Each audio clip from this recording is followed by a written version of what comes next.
रत्नागिरीमध्ये महायुतीची सभा आयोजित केलेली आहे आणि या भव्य अशा सभेला भारताचे गृहमंत्री, भाजपचे ज्येष्ठ नेते आणि माझे एक प्रेरणास्थान माननीय आमचे अमितभाई शाह, सन्माननीय आपले महाराष्ट्र प्रदेशचे अध्यक्ष चंद्रशेखर बावनकुळेजी, सन्माननीय रवींद्र चव्हाण, सन्माननीय उदयजी सामंत, सन्माननीय दीपक केसरकर, आमदार सन्माननीय शेखरजी निकम, सन्माननीय निलेशजी राणे, नितेशजी राणे, सन्माननीय राजन तेली, प्रमोदजी जठार, सन्माननीय चित्रदाई वाघ, सन्माननीय किरणजी सामंत, मंचकार फार मोठ्या प्रमाणात नेते मंडळी बसलेले आहेत. सर्वांची नाव घेत नाही तर माझी 7 मिनिटं संपून जातील. या मंचावरील सर्व मान्यवर, माझ्यासमोर उपस्थित पत्रकार मित्र, रत्नागिरी सिंधुदुर्गामधील सर्व उपस्थित वडीलधारी मंडळी, बंधूंनो, भगिनींनो आणि तरुण मित्र, येणाऱ्या 7 मे रोजी रत्नागिरी आणि सिंधुदुर्ग या मतदारसंघाची लोकसभेची निवडणूक होऊ घातलेली आहे आणि या निवडणुकीसाठी प्रचारार्थ म्हणून आपल्या देशाचे गृहमंत्री आणि भाजप ज्येष्ठ नेते अमितभाई शाह आलेले आहेत. ते आपल्याशी सविस्तर बोलणार आहेत. त्यांच्या अगोदर उमेदवार म्हणून काही गोष्टी तुम्हाला सांगण्याचा मी प्रयत्न करणार. भारत देश एक विकसित देश व्हावा, आत्मनिर्भर देश बनावा, यासाठी माननीय मोदी साहेब पंतप्रधान म्हणून गेली 10 वर्ष प्रयत्नशील आहेत. 10 वर्ष. या 10 वर्षामध्ये त्यांनी भारत देश जागतिक अर्थव्यवस्थेमध्ये 11 क्रमांकावर होता, आज 10 वर्षात 5व्या क्रमांकावर आलेला आहे. माननीय मोदी साहेबांनी सांगितलं आहे की माझा भारत देश 2030 साली अमेरिका, चायना, तिसरा भारत असेल, 3ऱ्या क्रमांकावर येईल. बांधवांनो, आम्ही सगळे, आमचे सगळे नेते हे विकासावर बोलतायत, जनतेच्या प्रश्नाबद्दल बोलतायत. सर्वांची विकास व्हावा, बेकारी जावी, महिलांचे प्रश्न जावेत. 14 साली सत्तेवर आले तेव्हा बांधवांनो आणि भगिनींनो, महिलांच्या शौचालयाचा मोठा प्रश्न देशात होता. आमच्या सुचित्रा वाघेने उल्लेख केला. 11,72,00,000 शौचालय संपूर्ण देशात बांधले. महिलांसाठी घर, तिथे नळाने पाणी 8 कोटी लोकांना दिलं. घर नव्हतं, छत नव्हतं डोक्यावर, कुठेतरी आधार घेऊन सावलीचा राहावं लागतं, अशी गरिबी आपल्या देशात होती. अशा लोकांना 4.25 कोटी पक्की घरं मोदी सरकारने, अमित शाह यांनी अशा जनतेला दिली. 54 योजना दिल्या. आज लाभार्थी किती आहेत? माननीय अमितभाईने सांगेन, अमितभाईजी हे बसलेले आहेत ना, त्यां 60-65% लाभार्थी ते आहेत. 60-65%. 60-65 मोठ्या प्रमाणे प्रगती केली.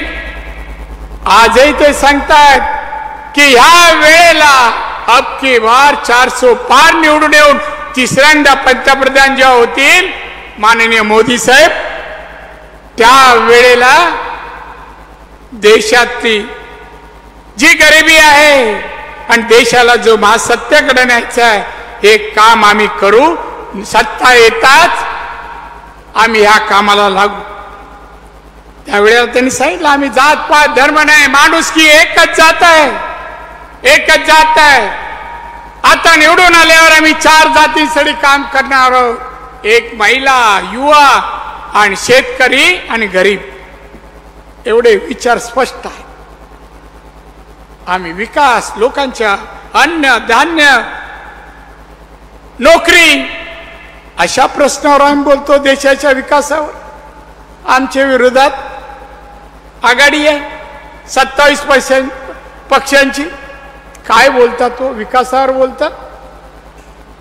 लोकांच्या प्रश्न आहे, नोकरी आहे, उद्योगधंदे आहेत, पाण्याचा प्रश्नही आहे. काय अंशी या कोणत्या प्रश्नावर बोलले? या भागात मोदी कृपेमुळे 10 वर्ष अलायन्स होता आणि त्या अलायन्समुळे 10 वर्ष खासदार होता हा उद्धव ठाकरेचा. एक काम केलं, रस्ते, पाणी, वीज, शाळा, आरोग्य, बालवाडी तरी दिली? काही दिलं नाही. फक्त टीका, फक्त टीका. मोदी साहेब, अमित भाई, देवेंद्र फडणवीस आणि इकडे नारायण. या व्यतिरिक्त बांधवांनो, तुम्हाला सांगेन 3 दिवस आहेत.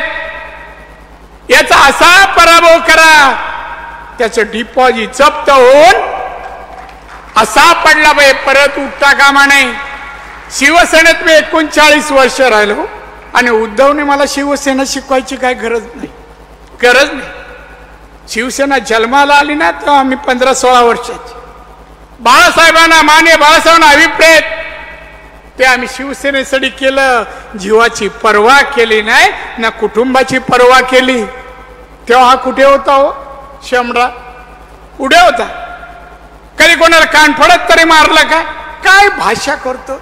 अब के बार मोदी तडीपार. अरे अरे तुरे बोलतो. या मोदींकडून किती वेळा तू गेलास अनेक कामांसाठी? अमित भाईंना किती वेळा भेट? काय भाषा? आता म्हणजे कालच बोलले कुठेतरी, आता शेतकऱ्यांना पण टॅक्स लावतील. काही बोलतो? तोल गेलाय, सत्ता गेली, मानसिक स्थिती गेली. काही बोलतो, शिव्या काय घालतो. शिव्या म्हणजे ही उद्धवची शिवसेना शिव्याच्या पलीकडे बोलत नाही. आणि माननीय बाळासाहेबांनी मराठी माणसाच्या हितासाठी, हिंदुत्वासाठी आयुष्य वेचलं हो शेवटपर्यंत. आणि ह्या माणसाने साहेब गेल्यानंतर 19 नंतर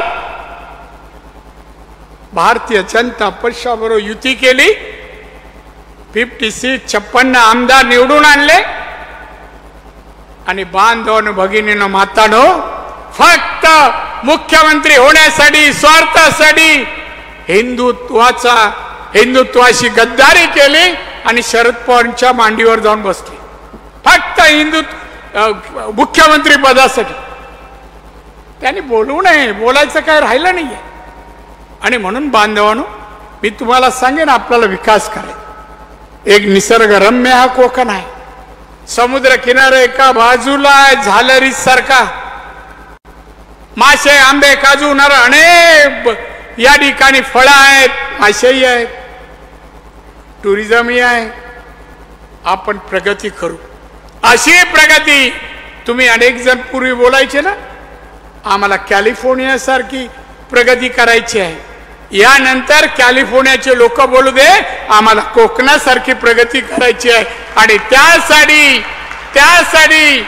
भाजपचं सरकार, या ठिकाणी असलेले महायुतीचं सरकार येण्यासाठी येणाऱ्या 7 तारीखला तुम्ही नातेवाईक, मित्र मंडळी सगळ्या संग चूक करू नका. या शिवे देणारे काय करू शकत नाही, प्रगती करू शकत नाही. मग त्यांना मत देऊन फुकट नको. मत द्याल तर माननीय मोदी साहेबांना 3ऱ्यांदा पंतप्रधान करण्यासाठी त्यांची निशाणी कमळ आहे. त्यांच्या 400 पार मध्ये या कोकणाचा सर्वांगीण विकासासाठी नारायण राणेची निशाणी पण कमळ आहे. आपण कमळाच्या समोर शिक्का मारा आणि तुमची सेवा करण्याची, विकास करण्याची संधी मला द्यावी. माननीय नरेंद्र मोदी, माननीय अमितजी शाह आज माझ्या प्रचाराला आले. ते आपल्याशी बोलणार. पण माननीय अमित भाई, तुम्ही आलात, एवढा कडक उन्हाळा आहे, 43 डिग्री ऊन आहे, तरी आलात. मी तुमचं स्वागत आणि तुमचे ऋणी व्यक्त करतो, आभार मानतो. जय हिंद, जय महाराष्ट्र. धन्यवाद राणे साहेब. लोक हो, या देशाचे